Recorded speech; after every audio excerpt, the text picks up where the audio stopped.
Hello friends, welcome back to my YouTube channel. നമ്മൾ BCOC 132 Unit 1 Introduction to Businessൻ്റെ part 3 ആണ് ഈ video എന്ന് പറയുന്നത്.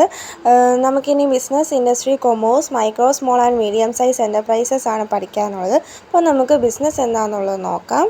നമ്മൾ മുമ്പത്തെ ക്ലാസ്സുകളിലൊക്കെ പഠിച്ചിരുന്നല്ലേ, എക്കണോമിക് ആക്ടിവിറ്റീസിലാണ് ബിസിനസ് വരുന്നത്. അതുപോലെ തന്നെ ബിസിനസ്സും പ്രൊഫഷനും എംപ്ലോയ്മെൻറ്റും തമ്മിലുള്ള കമ്പാരിസണൊക്കെ നമ്മൾ നോക്കിയിരുന്നല്ലേ. ഈ വീഡിയോയിൽ നമ്മൾ ബിസിനസ്സിനെ പറ്റി കുറച്ചും കൂടി ഇൻഡെപ്തായിട്ട് പഠിക്കാനായിട്ട് പോവുകയാണ്. അപ്പോൾ നമുക്ക് ക്ലാസ്സിലേക്ക് കിടക്കാം.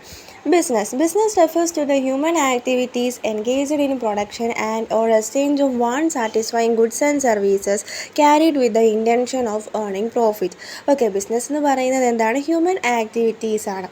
എന്ത് human activities? Engaged in production and or exchange of one satisfying goods and services അല്ലേ. കൺസ്യൂമേഴ്സിന് നമ്മൾ ആവശ്യക്കാർക്ക് വേണ്ടിയ ഗുഡ്സ് ആൻഡ് സർവീസസ്, ഗുഡ്സും സാധനങ്ങളും സേവനങ്ങളും ഉൽപ്പാദിപ്പിക്കുകയും സർവീസ് റെൻഡർ ചെയ്ത് കൊടുക്കുകയും ചെയ്യുന്ന ഒരു ഹ്യൂമൻ ആക്ടിവിറ്റിയാണ് അല്ലേ. അതിൻ്റെ മെയിൻ ഇൻറ്റൻഷൻ എന്താണ്?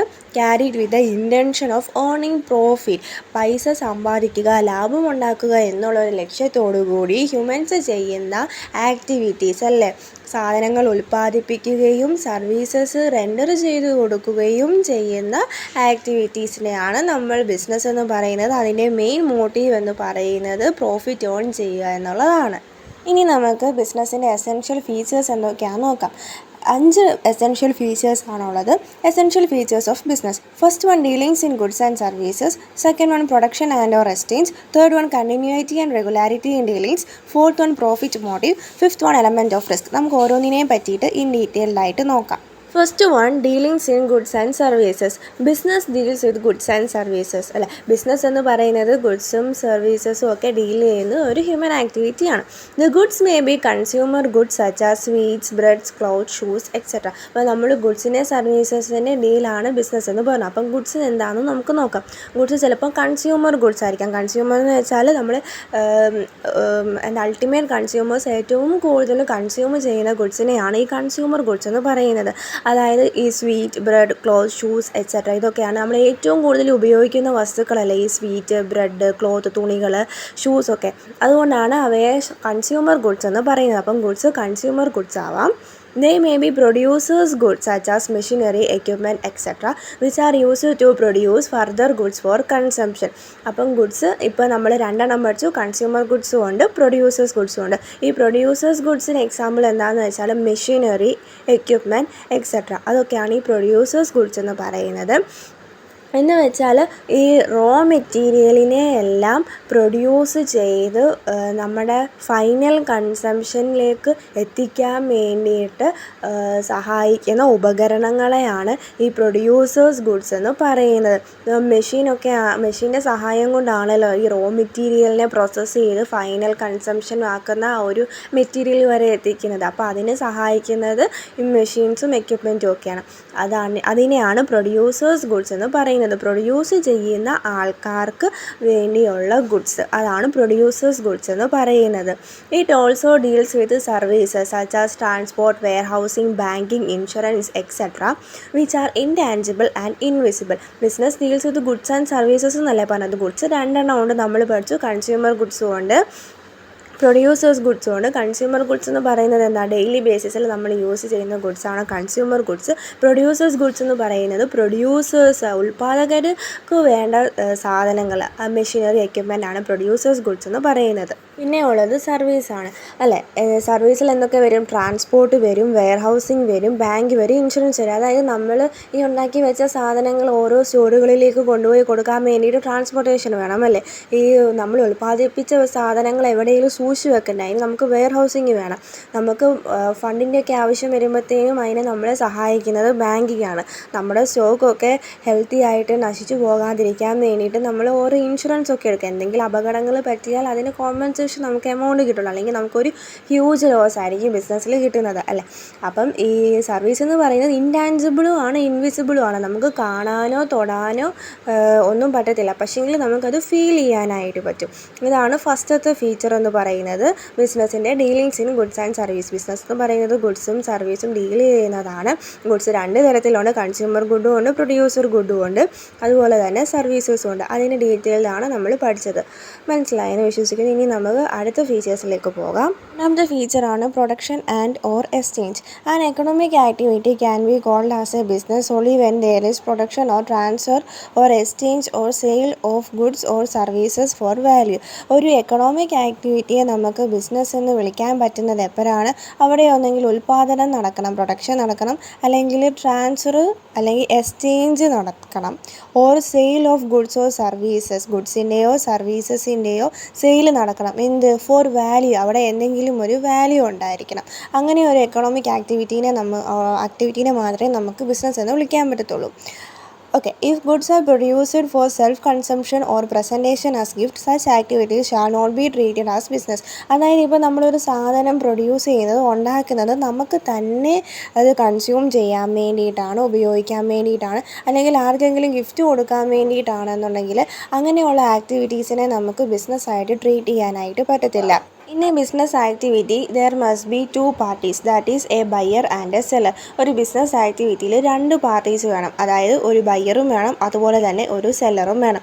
Such activity should concern with the transfer of goods or exchange of goods between a buyer and a seller. അതായത് അങ്ങനെയുള്ള ആക്ടിവിറ്റി ഈ ബയ്യറും സെല്ലറും തമ്മിൽ ഗുഡ്സ് ട്രാൻസ്ഫർ ചെയ്യണം, അല്ലെങ്കിൽ ബയ്യറും സെല്ലറും തമ്മിൽ ഗുഡ്സ് എക്സ്ചേഞ്ച് ചെയ്യുകയോ വേണം. The goods may be bartered or exchanged for money. Goods നമ്മൾ അങ്ങോട്ടും ഇങ്ങോട്ടും ട്രാൻസ്ഫർ ചെയ്യുകയോ എക്സ്ചേഞ്ച് ചെയ്യുകയോ ചെയ്യുന്നത് മണിയുടെ ബേസിസിലായിരിക്കണം.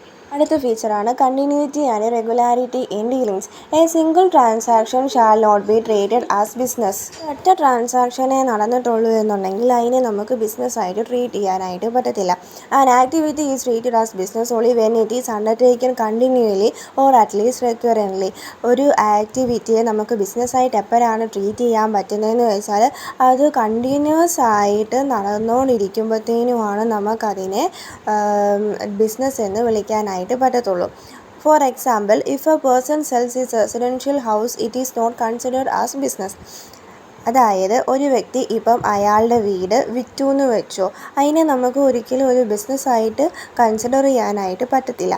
പക്ഷേ if he repeatedly buys houses and sells to others, such activity comes under business. അയാൾ മിക്കപ്പോഴും വീടുകൾ വാങ്ങിക്കുകയും വിൽക്കുകയും ചെയ്യുകയാണെന്നുണ്ടെങ്കിൽ അതിനെ നമുക്ക് ബിസിനസ്സായിട്ട് കൺസിഡർ ചെയ്യാനായിട്ട് പറ്റും. ഇപ്പം ഒരൊറ്റൊരു ട്രാൻസാക്ഷൻ നടന്നു എന്ന് വെച്ചിട്ട് നമുക്കത് ബിസിനസ്സാണ് കൺസിഡർ ചെയ്യാനായിട്ട് പറ്റത്തുള്ളൂ. ഒരു ഫിക്സഡ് ടൈം ഓഫ് പീരീഡിൽ കണ്ടിന്യൂസ് ആയിട്ട് നടക്കുന്ന ആക്ടിവിറ്റീസാണ് ബിസിനസ് എന്ന് പറയുന്നത്. ഓക്കെ, അതായത് ഇപ്പം എല്ലാ ദിവസവും സെയിൽ നടക്കണമെന്നില്ല. ഇപ്പോൾ ഒരു 3 മാസം കൂടുമ്പോഴത്തേന് നമ്മളൊരു വീട് വിറ്റു. ഇപ്പോൾ ജാനുവരിയിൽ ഒരു വീട് വിറ്റു, അത് കഴിഞ്ഞ് 3 മാസം ഫെബ്രുവരി, മാർച്ച്, ഏപ്രിൽ, അടുത്ത മെയ്യിൽ വിറ്റു. അത് കഴിഞ്ഞിട്ട് അടുത്ത 3 മാസം ജൂൺ, ജൂലൈ, ഓഗസ്റ്റ്, അത് സെപ്റ്റംബറിൽ വിറ്റു. അങ്ങനെ 3 മാസം കൂടുമ്പോൾ റെക്കറിങ് ആയിട്ട് വീട് വിൽക്കുകയല്ലേ, അതിനെ നമ്മൾക്ക് ഒരു ബിസിനസ് ആക്ടിവിറ്റി എന്ന് പറയാനായിട്ട് പറ്റും.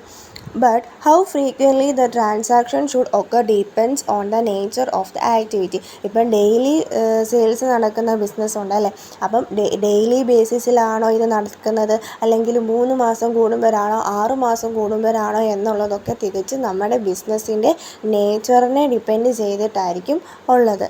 For example, a shipbuilding company takes a long time to manufacture and sell a ship. At the same time, a vegetable vendor purchases vegetables from the market in the morning and sells out to his customers by evening. But both activities are treated as business. ഇപ്പം നമുക്ക് വേറൊരു example പറയുകയാണെന്നുണ്ടെങ്കിൽ, ഈ ഷിപ്പൊക്കെ നിർമ്മിക്കുന്ന company, ഒരു ship നിർമ്മിക്കാൻ എന്തുമാത്രം സമയമെടുക്കും അല്ലേ, ഒരുപാട് സമയമെടുക്കും ഒരു ഷിപ്പ് നിർമ്മിച്ച് ഇത് ഫൈനൽ സ്റ്റേജിലേക്ക് വരെ എത്തിക്കണമെങ്കിൽ ഒരുപാട് സമയം എത്തിക്കും. അതേസമയം നമ്മുടെ വീടിൻ്റെ അടുത്തുള്ള ഒരു പച്ചക്കറിക്കാരനാണെങ്കിൽ പുള്ളി രാവിലെ മാർക്കറ്റിൽ പോയി പച്ചക്കറി എല്ലാം വാങ്ങിച്ചുകൊണ്ട് വരുന്നു, വൈകിട്ടാകുമ്പോഴത്തേനും അതെല്ലാം വിറ്റ് തീരുന്നു അല്ലേ. ഇത് രണ്ട് ആക്ടിവിറ്റീസും ബിസിനസ്സാണ് അല്ലേ. രണ്ടും നടത്തുന്നത് ബിസിനസ് ആക്ടിവിറ്റിയാണ്. പക്ഷേ രണ്ട് ആംഗിളിലാണ് അല്ലേ. ഒരു ബിസിനസ് ആക്ടിവിറ്റിക്ക് കുറേ സമയമെടുക്കും അത് ചെയ്യാനായിട്ട്. പക്ഷേ മറ്റേത് ഡെയിലി റെക്കർ ചെയ്യുന്നതായിരിക്കും. അപ്പം ഈ കണ്ടിന്യൂയിറ്റിയും റെക്യൂറിങ്ങും ഒക്കെ നമ്മുടെ ബിസിനസ്സിൻ്റെ നേച്ചറിനെ ഡിപ്പെൻഡ് ചെയ്തിട്ടായിരിക്കും നടത്തുന്നത്. അടുത്ത ഫീച്ചറാണ് profit motive. Earning profit is a primary motive of business. Profit earn ചെയ്യുക എന്നുള്ളതാണ് ഏതൊരു ബിസിനസ്സിൻ്റെയും ബേസിക് ആയിട്ടുള്ള മോട്ടീവ് എന്ന് പറയുന്നത്. This is not to undermine the importance of the element of service in the business activity. In fact, a business will flourish only when it is able to serve its customers to their satisfaction. Profits are essential to enable the business to survive, to grow, expand and to get recognition. ഏതൊരു ബിസിനസ്സിൻ്റെയും basic ആയിട്ടുള്ള motive എന്ന് പറയുന്നത് profit earn ചെയ്യാനാണ്. Profit കൂടുതലാണെന്നുണ്ടെങ്കിൽ മാത്രമേ ബിസിനസ്സിന് survive ചെയ്യാനും പറ്റത്തുള്ളൂ, അവർക്ക് വളരാനും പറ്റത്തുള്ളൂ, ബിസിനസ് എക്സ്പാൻഡ് ചെയ്യാനും പറ്റത്തുള്ളൂ, അവർക്ക് സൊസൈറ്റിയിൽ കോർപ്പറേറ്റ് വേൾഡിൽ ഒരു റെക്കഗ്നീഷനും കിട്ടുന്നത് പ്രോഫിറ്റ് ഉള്ളതും കൊണ്ട് മാത്രമാണ്. പക്ഷേങ്കിൽ ബിസിനസ് എപ്പോഴാണ് കൂടുതൽ ഫ്ലറിഷ് ചെയ്യുന്നതെന്ന് വെച്ചാൽ അവരുടെ കസ്റ്റമേഴ്സിൻ്റെ സാറ്റിസ്ഫാക്ഷൻ ലെവലിൽ ഗുഡ്സ് ആൻഡ് സർവീസസ് പ്രൊവൈഡ് ചെയ്യുമ്പോഴും മാത്രമാണ്. അടുത്ത ഫീച്ചറാണ് element of risk. In every business there is a possibility of incurring loss. എല്ലാ ബിസിനസ്സിലും ലോസ് എൻക്വയറി ചെയ്യാമെന്നുള്ള ഒരു സാധ്യതയുണ്ട് അല്ലേ. This possibility of incurring loss is termed as risk. Loss നഷ്ടം ഉണ്ടാകുമെന്നുള്ളതിനെ നമ്മൾ റിസ്ക് ആയിട്ടാണ് വിളിക്കുന്നത്. The element of risk exist due to a variety of factors which are outside the control of the business enterprise. ഈ risk എന്ന് പറയുന്നത് element exist ചെയ്യുന്നത് ഒരുപാട് ഫാക്ടേഴ്സിനെ ഉള്ളതുകൊണ്ടാണ് ഈ റിസ്ക് എപ്പോഴും ബിസിനസ്സിൽ എക്സിസ്റ്റ് ചെയ്യുന്നത്. Which are outside the control of the business enterprise. Business എൻ്റർപ്രൈസിൻ്റെ കൺട്രോളിൽ അല്ലാത്തത് കൊണ്ടും ആണ്. There are two kinds of risk. രണ്ട് തരത്തിലുള്ള റിസ്ക് ആണുള്ളത്. Risk whose probability can be calculated and can be insured. Losses due to fire, flood, theft etcetera are some example. അതായത് നമ്മുടെ നഷ്ടങ്ങളെ നമുക്ക് കണക്ക് കൂട്ടാനും അതുപോലെ തന്നെ നമുക്കതിനെ ഇൻഷുർ ചെയ്യാനും പറ്റുന്ന രീതിയിലുള്ള റിസ്കുകളെയാണ് ഫസ്റ്റ് കാറ്റഗറിയിൽ പെടുന്നത്. അതിൻ്റെ എക്സാമ്പിൾ എന്ന് പറയുന്നത് തീ പിടിച്ചൊക്കെ സാധനം നഷ്ടപ്പെട്ടു പോവുക, പ്രളയം വന്ന സാധനങ്ങൾ നഷ്ടപ്പെട്ടു പോവുക, കളവ് പോവുക, അതൊക്കെ നമുക്ക് കാൽക്കുലേറ്റ് ചെയ്യാനും അതുപോലെ തന്നെ നമുക്കത് ഇൻഷുർ ചെയ്യാനും പറ്റുന്ന നഷ്ടങ്ങളാണ് അല്ലേ. രണ്ടാമത്തേത് risk whose probability cannot be calculated and which cannot be insured against. Example changing technology, fall in demand, changing fashions, short supply of raw materials etcetera. അതായത് ചിലതൊന്നും നമുക്ക് കാൽക്കുലേറ്റ് ചെയ്യാനോ അത് നമുക്ക് ഇൻഷുർ ചെയ്യാനോ പറ്റത്തില്ല. അതായത് ടെക്നോളജിയൊക്കെ മാറുമ്പോഴത്തേന് നമ്മുടെ ബിസിനസ്സിൽ ഒരുപാട് മാറ്റങ്ങളും അതുപോലെ നമ്മൾ മാറുന്ന കാലഘട്ടത്തിലെ ടെക്നോളജിയോടൊപ്പം നിന്നില്ല എന്നുണ്ടെങ്കിൽ നമ്മൾ ഒരുപാട് പുറകിലോട്ടാവും കോർപ്പറേറ്റ് വേൾഡിൽ. അങ്ങനെയുള്ള ലോസസ് നമുക്ക് കാൽക്കുലേറ്റ് ചെയ്യാനോ ഇൻഷുർ ചെയ്യാനോ പറ്റിയെന്ന് വരില്ല. അതുപോലെ fall in ഡിമാൻഡൊക്കെ ഫോളായി കഴിഞ്ഞാൽ നമുക്ക് എന്തുമാത്രം ലോസ് വരും, നമുക്ക് എന്തുമാത്രം റിസ്ക് ഉണ്ടെന്ന് നമുക്ക് മെഷർ ചെയ്യാനായിട്ട് പറ്റത്തില്ല. ചേഞ്ചിങ് ഫാഷൻ, ഇന്നത്തെ ഫാഷൻ അല്ലല്ലോ നാളത്തേത്, ഓരോ ദിവസവും മാറിക്കൊണ്ടിരിക്കുകയല്ലേ. അപ്പം അതിൽ നിന്നുണ്ടാകുന്ന ലോസ് എന്തുമാത്രം ആണെന്നുള്ളതൊന്നും നമുക്ക് കാൽക്കുലേറ്റ് ചെയ്യാനോ മെഷർ ചെയ്യാനോ ഇൻഷുർ ചെയ്യാനോ പറ്റുന്നില്ല. അടുത്തതാണ് short supply of raw material എന്ന് പറയുന്നത്. നമ്മുടെ റോ മെറ്റീരിയലിൽ നമുക്ക് എന്തെങ്കിലും ഒരു ഷോർട്ടേജ് സംഭവിച്ചു കഴിഞ്ഞാൽ അത് നമുക്ക് എന്തുമാത്രമാണെന്ന് കാൽക്കുലേറ്റ് ചെയ്യാനോ ഇൻഷുർ ചെയ്യാനോ പറ്റത്തില്ല. റോ മെറ്റീരിയൽ ഉണ്ടെങ്കിൽ മാത്രമേ നമുക്ക് അതിനെ പ്രോസസ്സ് ചെയ്ത് ഫൈനൽ കൺസംഷനിലേക്ക് എത്തിക്കാനായിട്ട് പറ്റത്തുള്ളൂ. This risk are to be completely borne by the enterprise. ഈ റിസ്കുകളെല്ലാം പൂർണ്ണമായിട്ടും ബിസിനസ് എൻ്റർപ്രൈസ് വേണം ഏറ്റെടുക്കാനായിട്ട്. കാരണം നമുക്ക് ഇതിൽ നിന്നൊക്കെ എന്തുമാത്രം നഷ്ടങ്ങളാണ് സംഭവിക്കുന്നതെന്ന് നമുക്കറിയാൻ പറ്റത്തില്ല. അതുകൊണ്ട് തന്നെ നമുക്കിത് ഇൻഷുർ ചെയ്ത് വെക്കാനും പറ്റത്തില്ല, ഇൻഷുറൻസ് കിട്ടില്ല. അതുകൊണ്ട് തന്നെ ഇതിൽ നിന്ന് സംഭവിക്കുന്ന നഷ്ടങ്ങളിലെല്ലാം നമ്മുടെ ബിസിനസ് ഓർഗനൈസേഷൻ തന്നെ വേണം മെയിൻറ്റെയിൻ ചെയ്ത് അത് ഒത്തുതീർപ്പാക്കി അതിനെ വീണ്ടും പ്രോഫിറ്റബിലിറ്റിയിലേക്കാക്കിയിട്ട് മുന്നോട്ട് കൊണ്ടുപോകാനായിട്ട്. അപ്പം ഈ വീഡിയോയിൽ നമ്മൾ ബിസിനസ്സും അതുപോലെ തന്നെ അതിൻ്റെ എസെൻഷ്യൽ ഫീച്ചേഴ്സുമാണ് പഠിച്ചത്. ഇനി അടുത്ത പാർട്ടിൽ നമ്മൾ ബാക്കിയുള്ള പോർഷൻസ് കവർ ചെയ്യുന്നതായിരിക്കും. അപ്പോൾ ഈ വീഡിയോ ഇഷ്ടപ്പെട്ടെന്ന് വിചാരിക്കുന്നു. ഇഷ്ടപ്പെട്ടെങ്കിൽ ലൈക്ക് ചെയ്യുക, സബ്സ്ക്രൈബ് ചെയ്യുക. നിങ്ങൾക്ക് എന്തെങ്കിലും കമൻസ് എന്തെങ്കിലും പറയണമെന്നുണ്ടെങ്കിൽ കമൻറ്റ് സെക്ഷനിൽ കമൻറ്റ് ഇട്ടാൽ മതി, റിപ്ലൈ തരുന്നതായിരിക്കും. അപ്പോൾ താങ്ക് യു.